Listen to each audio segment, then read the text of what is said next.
एक शांत तमिल गांव में जहां मंदिर की घंटियों की ध्वनि हवा में घुलती थी, वहीं रहता था एक चालाक वृद्ध ब्राह्मण विदमुंडन, जिसे सब जो नहीं देता कहकर बुलाते थे। हर सुबह वो अपना भिक्षा पात्र लेकर निकल पड़ता। दयालु जनों, कुछ चावल, कुछ दाल, आज मुझे कई ब्राह्मणों को भोजन कराना है। गांव वाले उसकी बातों पर विश्वास करते और उदारता से अन्न देते। लेकिन घर लौटते ही विदमुंडन की दया समाप्त हो जाती। अपने लिए थोड़ा सा भोजन पकाते और बाकी सब बाजार में बेचकर पैसे बना लेते। किसी भूखे ब्राह्मण को उन्होंने कभी नहीं खिलाया। फिर भी उसकी झूठी प्रतिष्ठा दूर दूर तक फैल चुकी थी। उधर दूसरे गांव में रहता था कोडमुंडन, जो नहीं जाता। वो विनम्र था पर अडिग। जब वो भिक्षा मांगता तो बिना कुछ पाए द्वार नहीं छोड़ता। लोग उसे टालते, पर उसकी शांत दृढ़ता के आगे अंततः झुक जाते। एक दिन उसने विदमुंडन की झूठी दानशीलता की चर्चा सुनी और सोचा, देखें ये कितना सत्य है।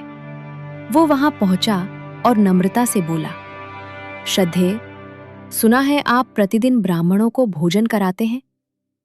मुझे भी आज अपने अतिथियों में स्थान दे। विदमुंडन के चेहरे पर बनावटी मुस्कान फैल गई। अरे भाई, आज तो सब आसन भर चुके हैं, कल आना, तब अवश्य भोजन कराऊंगा।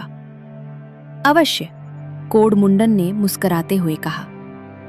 अगले दिन वचन के अनुसार वो स्नान करके भूख और आशा के साथ समय पर पहुंचा।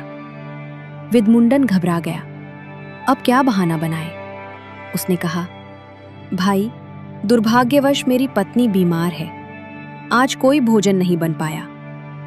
कोडमुंडन शांत स्वर में बोला, ये तो पुण्य का अवसर है, मैं स्वयं भोजन बनाऊंगा, आपको शुभ फल मिलेगा। फंस चुके विदमुंडन ने हामी तो भर ली, पर मन में नई चाल बुन डाली।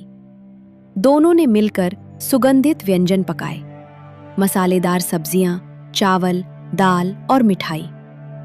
फिर विदमुंडन बोला, भाई, जरा बाजार से केले के पत्ते ले आओ। जैसे ही कोडमुंडन बाहर गया, विदमुंडन ने पत्नी से फुसफुसाकर कहा, जब वो लौटेगा हम झगड़े का नाटक करेंगे। थोड़ी देर में कोडमुंडन लौट आया। पत्नी ने तुरंत चीखना शुरू किया, अरे निर्दयी, जब घर में दाना नहीं तब भी दूसरों को खिलाने चले हो। विदमुंडन ने पैर पटकते हुए जोर से कहा, चुप रहो और खाना परोसो। पत्नी और जोर से चिल्लाई, बचाओ, मुझे मार डालेंगे। ये सुनकर कोडमुंडन ठिठक गया। झगड़े में दखल देना अनुचित लगा तो वह धीरे से ऊपर अटारी में जा छिपा। कुछ देर बाद शांति छा गई। विदमुंडन हंसते हुए बोली, मैंने मारा भी नहीं और तुमने रोया भी नहीं। पत्नी मुस्कुराई, हाँ, और हमने अतिथि को भगा भी दिया। तभी ऊपर से आवाज आई, और मैं बिना गए आया भी।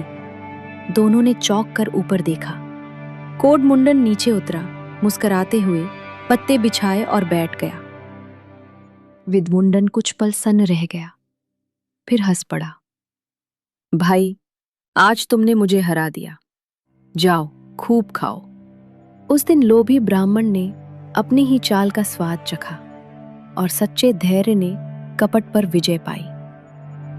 कहावतें गूंज उठी, मैंने बिना मारे मारा, मैंने बिना आंसू रोया, मैं बिना गए आया।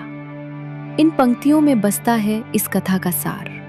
चालाकी क्षणिक होती है, पर सच्ची धैर्यता और ईमानदारी अंततः विजय पाती है। धुंधलाते प्रकाश में गांव के मंदिर की घंटियां फिर बज उठती हैं। एक नया दिन शुरू होता है और हवा में अब भी गूंजता है कोडमुंडन का ठहाका, मैं बिना गए आया।